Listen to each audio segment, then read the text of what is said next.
Hey everybody, welcome to the Thoughtful Bro live streaming on a Mighty Blaze as usual at 2 o'clock on Tuesday. Super exciting interview today with Ben Percy, who is an author of one of my favorite craft books of all time called Thrill Me, and also a new novel called The Ninth Metal. We're going to get into all of that in just a minute.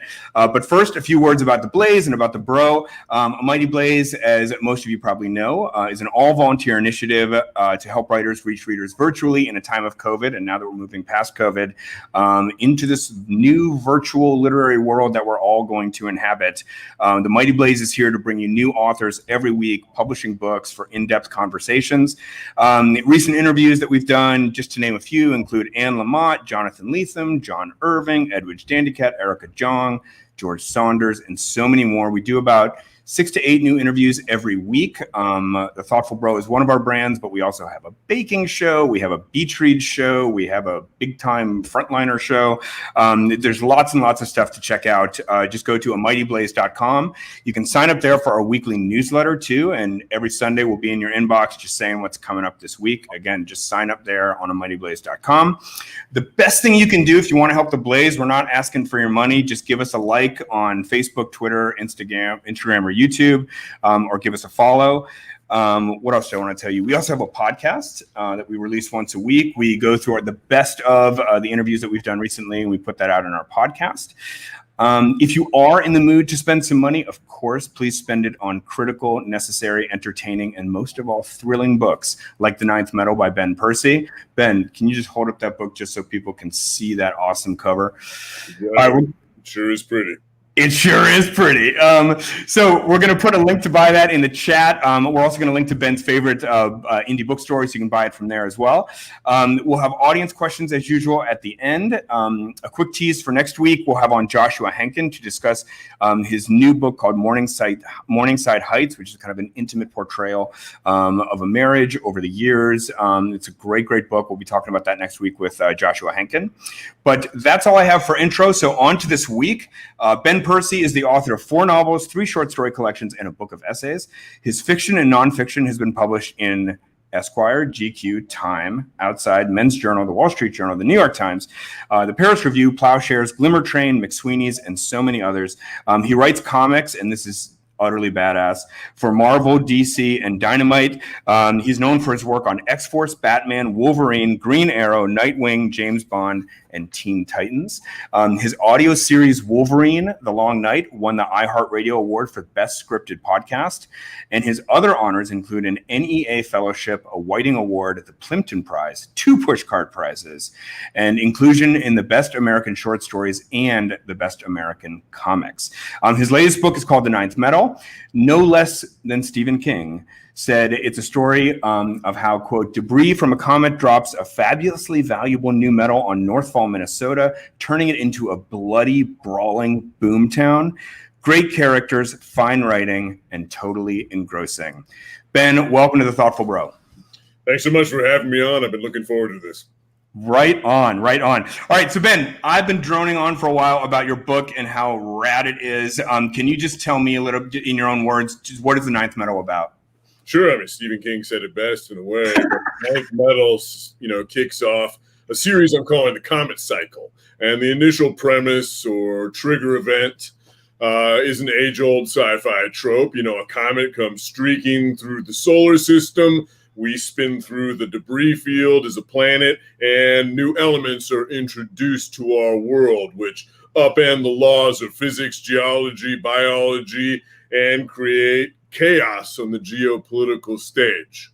The first novel concentrates on northern Minnesota. The novels take place all over the world, but the first novel concentrates its focus there. And it's about omnimetal. There's different types of debris in different places, but this omnimetal is also known as the ninth metal. There are currently 8 noble metals, including gold and silver. And so this is the ninth metal, and it absorbs energy on a quantum scale, and in doing so, changes the game when it comes to the energy sector, when it comes to the weapons sector. And as a result of this, everybody rushes to northern Minnesota. There are Saudis and Chinese and Indians buying up land, and There are roughnecks coming from all over, miners coming from all over. There's a rise in crime, rise in prostitution, rise in drugs. And there's one family that's a legacy mining family that's trying to sort of control it all. So the middle of nowhere becomes the center of everything. I love it. I love it. I mean, it's so many things. Everybody talks about how you're great at genre bending. And indeed, this includes kind of thriller, sci-fi, lots of Western elements. But I think overall, and it really came through in the way you described it right there, it's an American story. And we're going to get into that in a little bit. But I love kind of what the book says about America as well. And it just seems such a quintessentially American kind of gold rush boomtown story. But so first, I want to start with some of your influences and your inspiration. And you begin to skip to the end of your book in your acknowledgments. The very first thing you write is, this book wouldn't have been written if not for Stan Lee, Jack Kirby, Bob Kane, Bill Finger, Jerry Siegel, Joe Shuster, and Chris Claremont, conjurers of world and characters and myths that owned my imagination as a child. Tell me why you called out those people for this book. I can remember reading The Hobbit in 4th grade. I'm sure there were novels that came before that. They didn't stick in my brain. But I can remember every comic that I read from the age of 2, 3 onward, because I kept them and I read them over and over and over again until they fell apart in my hands. And I still have some of those, yellowed, ragged, taped up, issues of Man-Thing and Warlord and the X-Men, Fantastic Four. That is where my imaginative hardwiring comes from. That was my formative reading experience. And, when I think about what I'm doing with this series, the Comet Cycle, it's very similar to what was being done in those comics where there's a shared universe, right? There's a pleasure in the shared universe. That's one of the reasons that you read obsessively across titles, because whatever is happening in Wolverine is going to show up in X-Men, is going to show up in the Fantastic Four. Eventually, you see that in the Marvel Cinematic Universe as well. Here's Thor, here's Iron Man, here's Captain America. They thread together into the Avengers Endgame eventually. And we can talk, reverse gears later and talk about sort of how I went from literary writing to so-called genre writing. But, I've recognized for a long time that literary writers are doing the exact same thing. Louise Erdrich has a shared universe. Yeah. Faulkner has a shared universe, right? They claim a geography.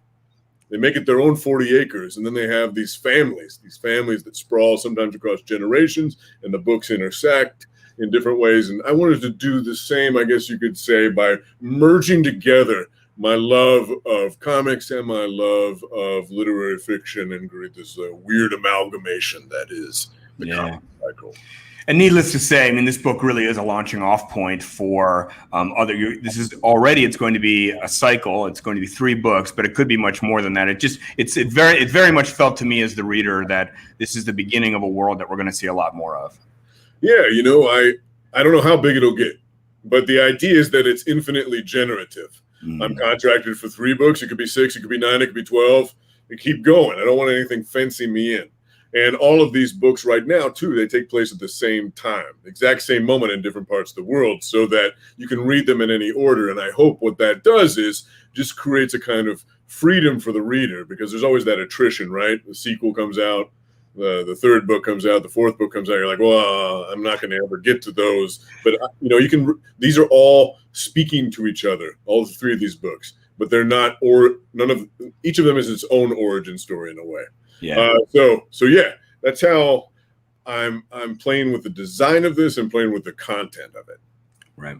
And I want to put a pin in that phrase, infinitely generative, because I do believe that it is just that. But before we get to that next question, could you do a quick reading for us?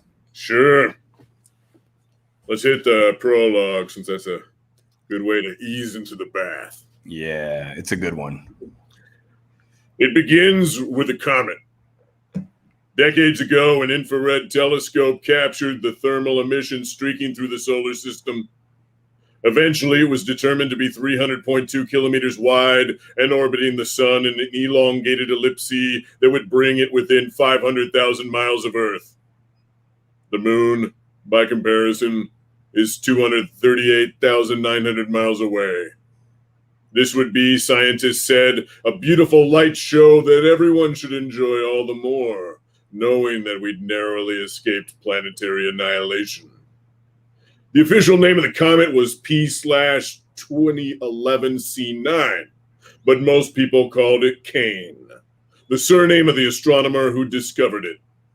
20 years later, it burned into view and made its close pass by Earth. People took off work.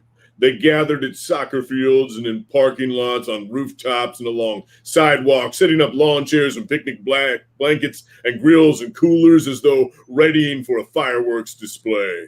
Everyone suddenly owned a telescope. Vendors sold comet t-shirts and hats and keychains and plush stuffed toys. Surfers stacked up on beaches waiting for the big waves they believed would come from the gravitational flux. At least 2 cults killed themselves off, announcing this was the end of the world and the comet a gateway to the vault of heaven. Professors and scientists and religious leaders became regular guests on cable news shows, where they talked about how comets have long been associated with meteorological and human disasters, tsunamis, earthquakes, droughts. In 44 BC, when Caesar was assassinated, his soul was said to depart the earth and join the comet flaming overhead. In AD 79, a comet's arrival aligned with the eruption of Vesuvius. In AD 684, when Halley's comet passed by, the Black Death broke out, and in 1066, when it made another appearance, William the Conqueror won the Battle of Hastings. Celestial judgment and providence, or an instrument of the devil, as Pope Calixtus III called it. Heaven knows what awaits us, one professor said. It's a reminder of our irrelevant smallness and accidental existence in the universe. A glimpse of something violently outside the bounds of human existence, as close as you come to seeing God. Local news reporters interviewed people in the streets. I don't know, it's just kind of cool, one man said. Special. Once in a lifetime sort of deal. You want to be able to say, I was there.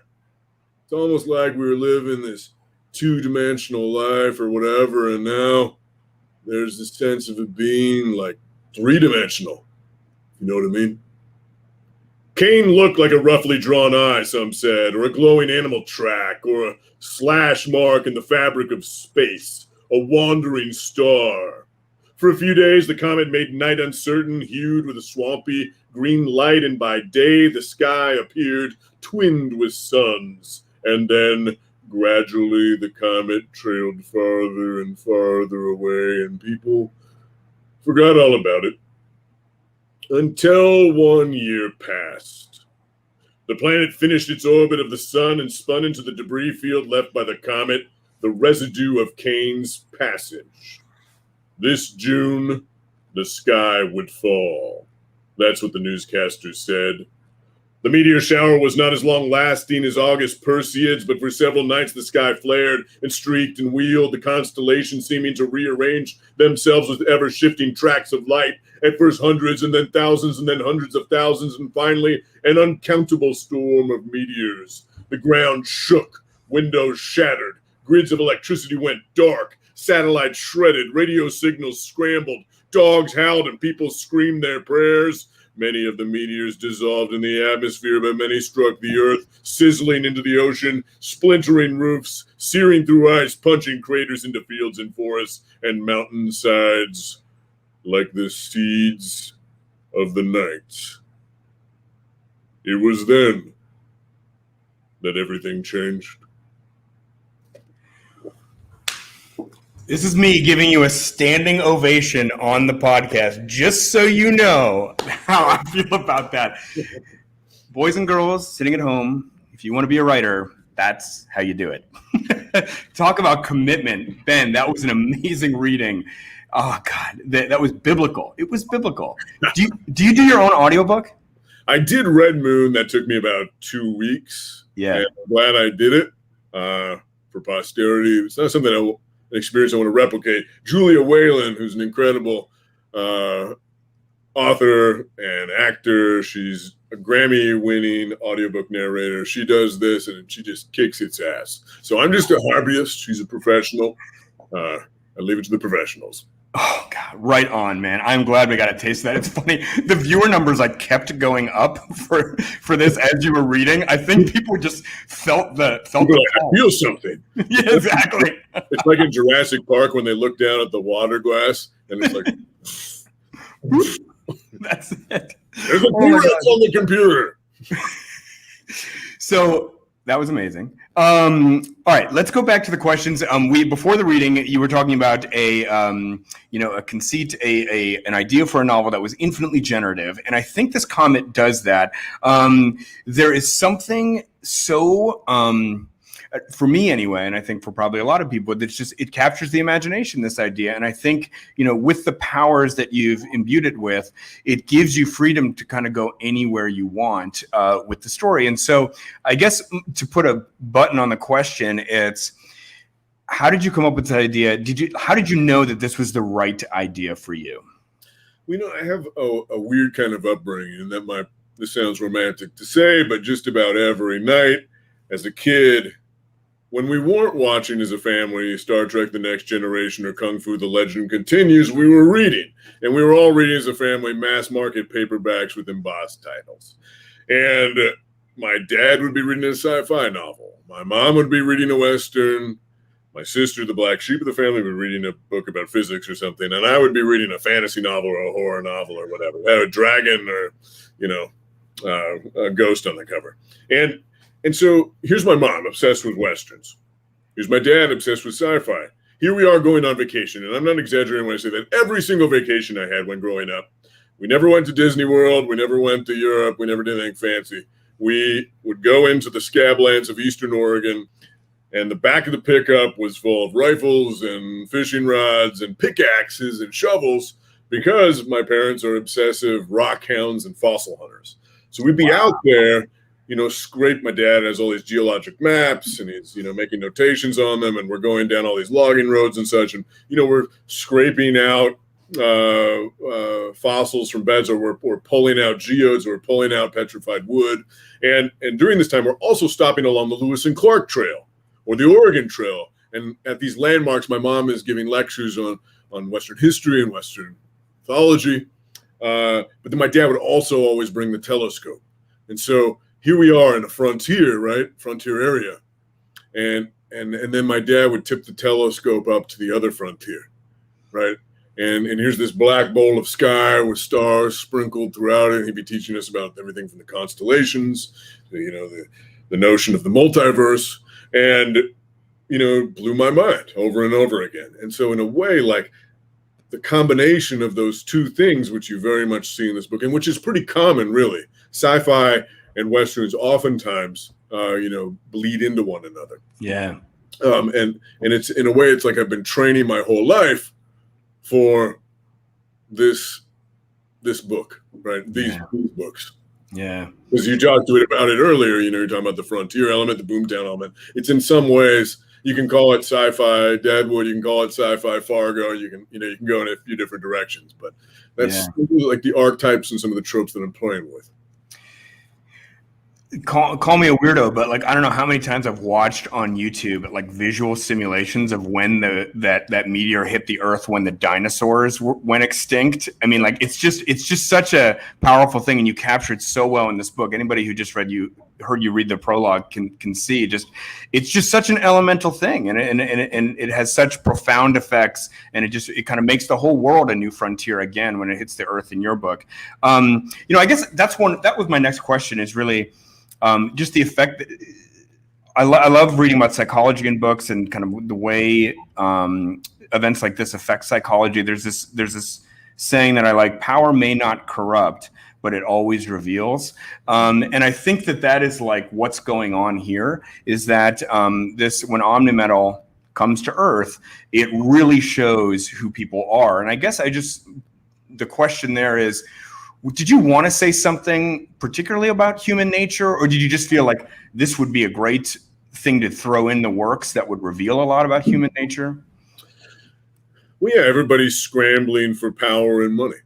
Some Yeah. people are in retreat actually and want the world to go back to the way it was. I just thought that this trigger event, which would create a new world within the old world, was a great way to kick off sort of a cracked mirror situation. You know, I always love those speculative stories that feel like a cracked mirror of our world.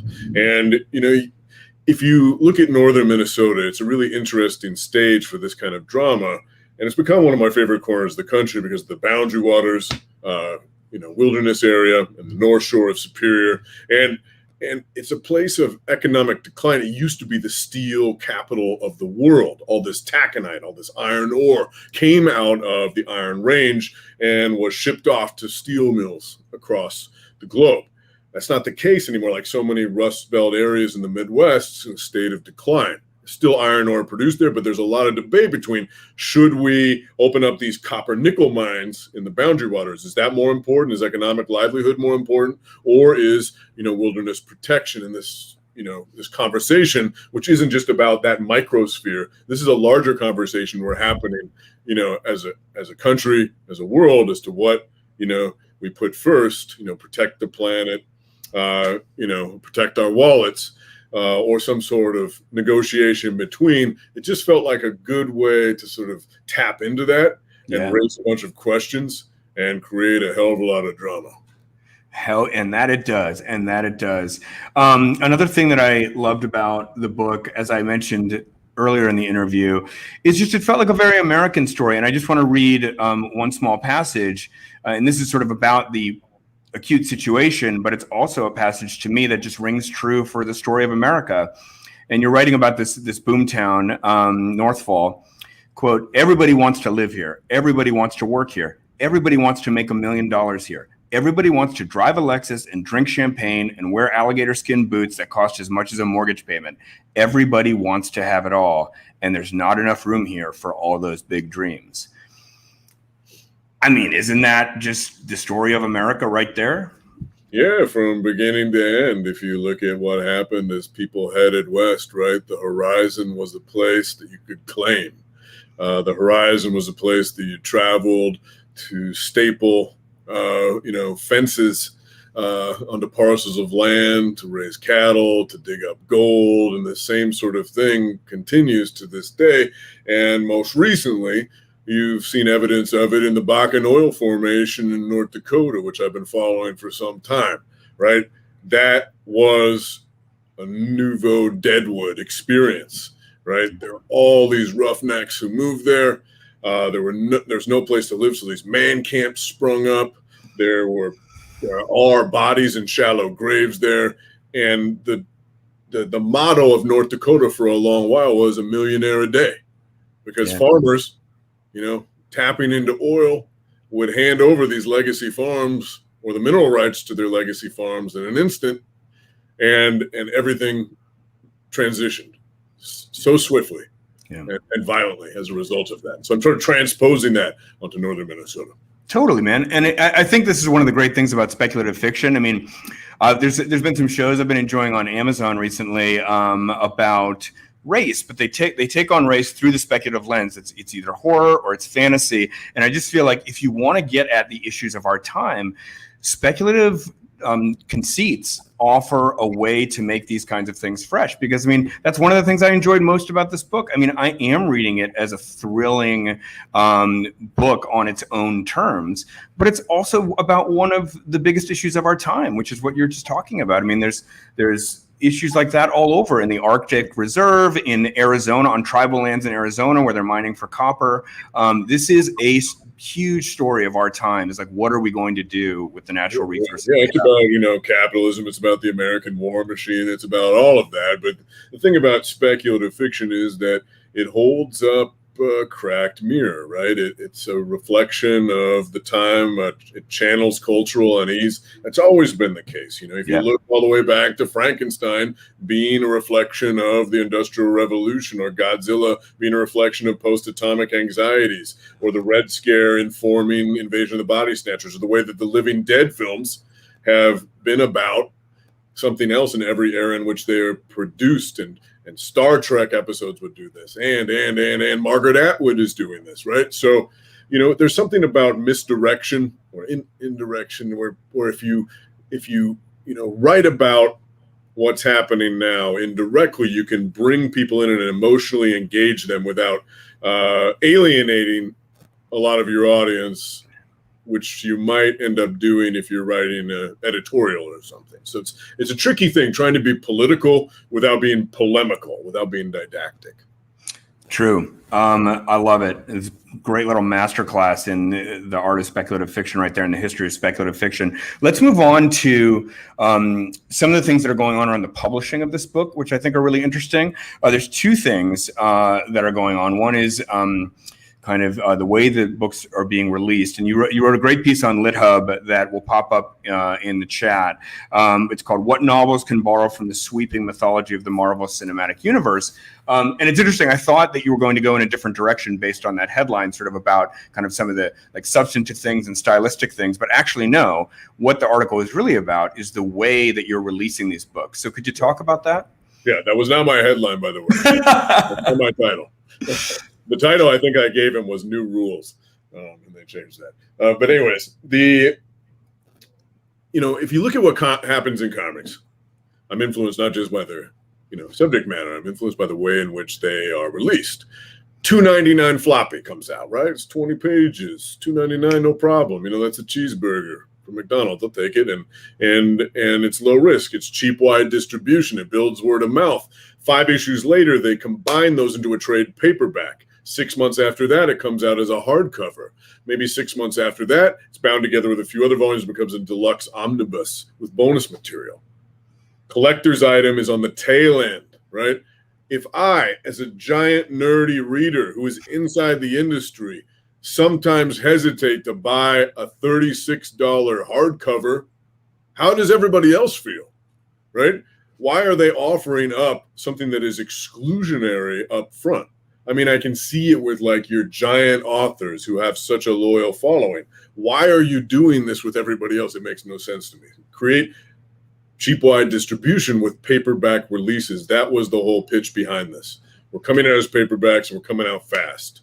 We're coming out in June right now. We're coming out in January and we're coming out in June again. All 3 books in quick succession. Later on, collecting them into a hardcover omnibus with bonus material. In the same way that, right, I go to the movies, it drops $7, or stream it for $7 later on. If I love it, I'm buying that $30 Blu-ray with the director's cut. Yep. And tell me, how did your publisher take this? When you brought this idea to your publisher, like what was that conversation like? Are they really on board with this? Do they like it? Yeah, it was part of my pitch. I put together, this 50-page pitch that not only acknowledged what the books were about, but also how they would come out. And they were like, this sounds great. Yeah. We love this experiment. Let's do it. That's awesome. That's awesome. And have you gotten any feedback on it so far? Do you feel like it's going well? I don't look at sales numbers because I can't do anything about it. I can just make as much noise and write the best book that I can, and that's how things shake out. Tagged constantly online, people with copies of the book. So that seems a good sign. Let's hope it works. Could be a complete failure. I'm going to be flaming down like a meteor. The comments I've seen online, people are really fired up. So I think it's looking good so far. But let me ask you about this. The other thing that's going on with this book is the way that it's not a trilogy and it is a cycle, as you call it. But just to clear up, I mean, part of what you mean by that and part of the reason why it's not a trilogy is that it's not chronologically sequential. It's actually simultaneous. The first 3 books are all set at the same time, just in different places. Tell me about this choice. Yeah, I mean, attrition's a real problem. The second book, the third book, the 4th book in a series, they all sell fewer copies. Right. So I wanted to put out 3 books that all take place at the same moment and could be read in any particular order. They all inform each other. There are recurring characters that flow between them. They're referencing each other, but you can read number 3 before number 1. And so the second book takes place in Pacific Northwest and has to do with alien plant life. The third book takes place in Alaska and has to do with dark matter, mirror matter, and introduces the notion of the multiverse. And they're cousins on the shelf. Oh God, it's a great pitch, by the way. I like want to read those books now. But listen, is there a precedent here in comic books as well? This kind of the simultaneousness of it, or where's the precedent for that, or is that just a unique idea? It's kind of a unique idea, I guess. Yeah. You could say that in comics, here's an event we have going on right now in the X-Men. It's called the Hellfire Gala, and right now. I write X-Force, I write Wolverine, but there's other X books. There's X-Men, there's Marauders, there's Excalibur, there's New Mutants, and so on. And all of those books are taking place right now during the month of June at the Hellfire Gala, which is this giant event where the mutants have invited people from all around the world. There's political trouble and, there's, of course, security breaches and blah, blah, blah, blah, blah. Anyways, it's done in kind of a Rashomon way in that all the books are showing you different angles on the same thing. Yep. So I guess you could say there's something similar going on here with the comet cycle and that. But even beyond that, I'm hinting at in these books what's happening in the Amazon, in a trench in the South Pacific, in Russia, in the Gobi Desert. And as I get bigger, I want to really start to bring the global perspective to the fore of this, because how would China respond comparatively, right? Here we are in the US where everybody's got a camera, where everybody's a show off, right? Of course, Omnimetal, Northern Minnesota is all over the news, is on everybody, is in everybody's head. And if it's the Gobi Desert, like nobody would know about that. If there was an Omnimetal strike there, right, they would keep that latch down and be experimenting with it and trying to figure out what to do with it, Right. and blocking satellites and everything else. Oh, totally. So. And just before I go on, I want to talk about Thrill Me, which is one of my favorite books and such a favorite of many friends of mine, and I want to explain why. But just in case so people get the full idea of this picture, it is everything you're talking about is utterly fascinating in terms of this like geopolitical American capitalistic boomtown story.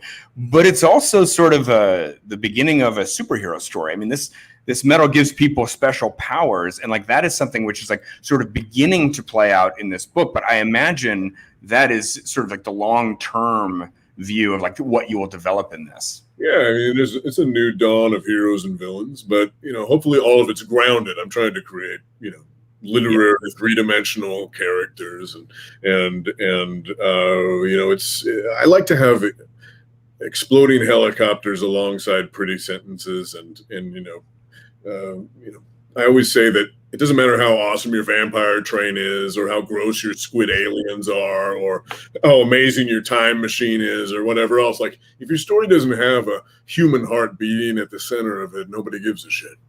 Yeah, absolutely. So I see our producer, Jenna, is like, I can see her freaking out about how much she agrees with that comment in the background. Okay, let's talk about Thrill Me. I reread it this weekend because I love it so much. My copy of Thrill Me has like so many dog-eared pages. It's like more a question of like which pages aren't dog-eared and why. And then I like look at those pages and then I start dog-earing those pages. So in the end, it's like everything ends up dog-eared. But it is. I mean, to me, it's just, there's so many great metaphors in it. One of them is that I love is that you talk about storytelling as juggling flaming chainsaws, and you get one flaming chainsaw up there, and then you pick up another, and you go back to the other one before it comes down. I think that one of the reasons why there's as many references to chainsaws and Jaws into any conversation that I'm in. I mean, I think one of the reasons why this is so popular among my set of writer friends is that I think a lot of people felt seen by this book. And I think the way that people felt seen is you talk about things which are commercial genre entertainment, but you talk about them in a rigorous, serious way, and you talk about their real artistic merits. And you sort of come up with a kind of system of like storytelling meritocracy that things like Tolkien and Jaws and Carrie and The Princess Bride are like getting huge scores on. And I guess it's this kind of literary genre overlap. I'm just wondering, like, did you feel like the feedback you got on this book really struck a chord? I know it struck a chord among people I know. Did you get that same response? Yeah, it really seems to have lit some fires under some asses, which was the goal of writing it. I was a teacher for about 10 years. I stepped away from the classroom, but I wanted to preserve all of those lectures that I had given. And so this is kind of like my arsenal. I mean, I have another arsenal at the ready now, the stuff I've learned from comics and from screenwriting. I'm ready to put out another book called Story Math, but this book, throw me, it's, I grew up on robots with laser eyes and vampires and dragons and barbarians with woolly underpants. And when I walked into that first creative writing classroom, that's what I was ready to write. And I was told instantly by the professor, who looked like a mannequin. He was hairless and expressionless. And he said, there will be no genre in this class. And I sat there for a moment, looked around. When he asked, are there any questions? I was like, what do you mean by, the whole no genre thing? And he looked at me, and he settled his dead expression upon me. He was like, I mean, no robots with laser eyes, no vampires, no dragons, and especially no barbarians with woolly underpants. And I put up my hand and very earnestly asked him, but what else is there? I'd never read James Baldwin. I'd never read Alice Munro or Annie Proulx or any of the writers that I fell in love with thereafter. I did fall in love with literary fiction. I wrote nothing but literary fiction and read nothing but literary fiction for the next 4-5 years, but I never fell out of love with genre. And eventually I came to a place, I guess you could say, where I recognized that literary fiction was its own genre, right? I mean, if we're going to make fun of literary fiction for a moment, why? Let's do it. I'm here for it. If you go into Barnes & Noble and you duck down and you push past the cobwebs, past, Cat Quarterly and Tattoo Quarterly, then you find the literary journals and you pull them out and you flip to any page and push your finger down, you'll find a story that goes a little bit something like this. Somebody is steeping, they set a kettle on the stove. They walk over to the window. They see, a boiling mass of clouds on the horizon, and then the teapot begins to whistle. They steep the tea leaves. The tea is steaming in their hand as they return to the window, and the seething mass of clouds is closer. And then they have an epiphany. The end, right? That's the story. And you know what, though? Like, to celebrate literary fiction, that character is going to be so memorable, the tea drinker, that you will know them better than your neighbor. Better maybe than some of your family members. The sentences are so exquisite, you could tear one out and frame it and hang it on the wall and invite the neighbors over, and they'd be like, oh my God, that's a beautiful sentence. The themes are subterranean, the metaphors glow. It's amazing, but nothing happens. Nothing happens. Yeah. And then, let's make fun of genre fiction for a moment. Genre fiction, maybe if you criticize the worst of genre fiction as pedestrian prose, it has familiar plots and archetypes, one-dimensional characters. But you know what genre fiction never forgets to do? All 6 cylinders are always blazing. The most essential question to me when I was a kid was, what happens next? That's why I was turning pages so swiftly they made a breeze on my face. And I don't think that there's anything wrong with addressing both of those audiences. That's what Margaret Atwood is doing. That's what Susanna Clarke is doing. That's what Dennis Lehane is doing and Cormac McCarthy is doing. That's what Octavia Butler is doing. Look at Cormac McCarthy. Where does Cormac McCarthy belong in a bookstore? The Road is post-apocalyptic. Child of God is horror. Country for Old Men is crime. Suchery is literature. It doesn't matter. It doesn't matter. And so sort of being that neither fish nor fowl thing, being both literary and genre, like that's the space that I've become most interested in. Yeah. And I do think that is like, it's such an exciting area. I mean, I guess one question I wanted to ask you about that was, you make a point and thrill me about how realism is the dominant mode. I mean, this tea drinker story that you mentioned is this kind of platonic form of the realist story followed by a psychologically plausible epiphany. The dominant form in academia. Right. In academia, that's popular. You're going to see that in the New Yorker. You're going to see it in a lot of these literary journals. But you point out just so rightly that we should never forget that realism is a mode of storytelling, and it followed. I mean, I'm not a literary historian, but it followed maybe Romanticism, and I don't know what was before that. But Greek tragedy is a mode. The epic myth is a mode. There's so many different modes. This just it's not reality. It's just the trend. And I guess my question to you is like, do you think that perhaps realism is just sort of played out and running out of gas and maybe something else is coming in? Personally, after these past 4 years, I could do with a little bit of escapism myself. And yeah, I do think that we're in a moment right now, and you see it reflected in both novels and movie going and TV, where people are looking to go down the rabbit hole. Mm-hmm. And that's one of the reasons that it's kind of a weird thing where, used to be whatever, 10 years ago, 15 years ago, everybody would watch the same show. They go to work or they go to school and talk about it, whether it was like Survivor season 1 or Sopranos or whatever. That's not true anymore because there are all these disparate threads that we're following. And the exception of that is Marvel. Everybody watches Marvel movies. And I know somebody on A Mighty Blaze right now is like, I hate superhero movies. How do you know? That's what we all sound like on A Mighty Blaze. That's 1 out of 1,000 people. And anyways, it's our common mythology right now, whether you like it or not. Yeah. Those are our Norse or African gods. It's stealing from all those traditions, right? Absolutely. You can call them American gods in a way, since that's where the Hollywood factory is. Yeah. And anyways, they're popular because it's reassuring that there could be heroes and villains. Especially in this time of fearful uncertainty about everything. It's encouraging that the good guys win. Yeah. When they're knocked back by a big bad like Thanos, right? We like that. We like that moral equation. In a time where it feels like everything is falling apart. Yeah. And that's true too of the escapism offered by Guardians of the Galaxy and Captain Marvel.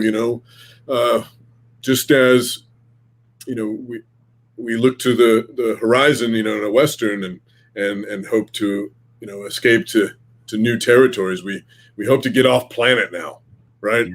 Elon Musk might have the right idea. Right. Or Jeff Bezos. I just don't understand that. It seems like Musk would be. Isn't he stewing right now? Isn't Musk like, I wanted to be first? Totally. I think Richard Branson is planning to go up too, so it's sort of a weird billionaire race. All right. Hey, we got a bunch of questions from the audience. Why don't we just pop some of those up on screen? Ben, we met years ago at Tin House. This is from Nancy Johnson. Hi, Nancy. Nancy just had an amazing book out this year. I asked you how to process all the feedback. You told me to go where the electricity is. Are you still feeling the electricity in your own stories? Absolutely. Hey, and hi, Nancy. Remember you well. That's one of the things that drove me to write this particular series is that I was feeling a little bit, and I wrote about this in that LitHub essay, I was feeling a bit flatlined just by a number of things. And maybe that has to do with age, maybe that has to do with the past 4 years, maybe that has to do with the pandemic, probably all of the above, but also just the information glut that I'm getting on a daily basis. If there's something that happens in Rio, in London, in Chicago, wherever, I can know about it within seconds. I can watch surveillance footage, body cam footage, cell phone footage. I can listen to firsthand accounts. I can hear a bunch of so-called experts hash it out. It's exhausting to me. I don't want to live in a world of breaking news anymore. I only read my news in print now, just so it's had more time to marinate. And it just made my nerves feel all shredded out. And so one of the ideas behind this was I wanted to rediscover my capacity for awe, which I felt like I'd lost. I know that sounds a little bit cheesy, but it's true. And I wanted to feel wonder again. And part of it, I pegged on us knowing too much. So I wanted to create uncertainty. I wanted to create the unknown, because in the unknown, you find the sublime. And so here's a world, and the characters have no idea what's happening. Yeah. What the implications are of these new elements. Yeah. And in that, I found mystery, I found wonder, I found myself plugging into the electricity again. Yep. I love that. So well said. And that is definitely what the book does. Let's do like one or two more quick questions. This is a question from Liam. How do you determine if a story better fits a novel or comic format? Good question. With with comics, you are strenuously engaged with an artist trying to tell the best story, and they are able to do things that defy description in a way. Sometimes I'm on the phone with Joshua Cassara, who draws X-Force, and I'm talking, for instance, about a few issues we did a while back, that it's this realm called Blightspoke, and it was a realm of dead realities. And I wanted to show Wolverine fighting this other character while sort of toppling through different realities. And so if you look at this page, it's splintered in maybe 24 different directions. And in each one of these splinters, you have a different image of Wolverine fighting this other character. And one is like a cubist version of them, and one is there appear to be germs, and others it's like a realm where they're being, constantly on fire, and so on, right? This one page, which is just exquisitely rendered. This one page would have taken me, I don't think I could have captured it with 100 pages of prose. Yeah. Right? But I got on the phone with Josh and we talked it through, and his genius was able to, just through the lens of his artistic vision, he could bring it to life in a way that I never could. Sometimes it's that. Sometimes is this a profoundly visual story? Yeah. And sometimes it has to do with the speed in which you want to produce something. Comics are fast. Yeah. If I write a comic, I'm going to see it on the shelf 4 months later. Yeah.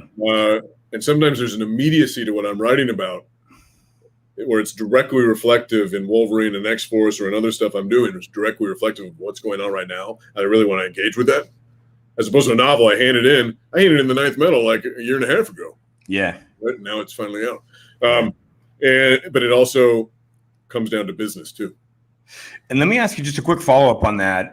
You said something once that was so cool. You talk about screenwriting. You do screenwriting as well. And you talk about screenwriting and comic book writing as being tighter forms in a way. And you talk about being able to dance in a straitjacket and just the great artistry that is required of tighter forms. The novel is not that. I guess I just want to ask you the flip side of that question. What is it that strikes you as a particularly novel idea, so to speak? This is something that only a novel could do. Sure. Well, one of the things that novels offer is interiority. And if you really want to do a deep dive into characters, not as though you can't do that in comics. I use narrative captions in comics. Wolverine is oftentimes like having some deep brooding thoughts while I go, on the hunt for baddies.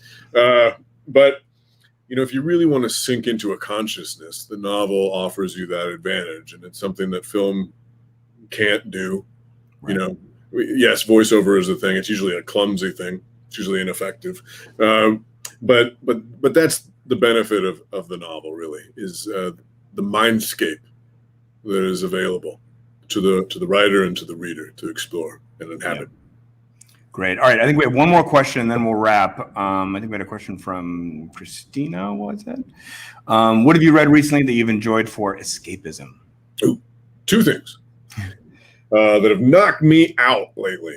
One is The Gentleman in Moscow by Immortals, which is just perfect pandemic reading because it's about a guy, this Russian nobleman, who is trapped in a hotel, imprisoned in a hotel.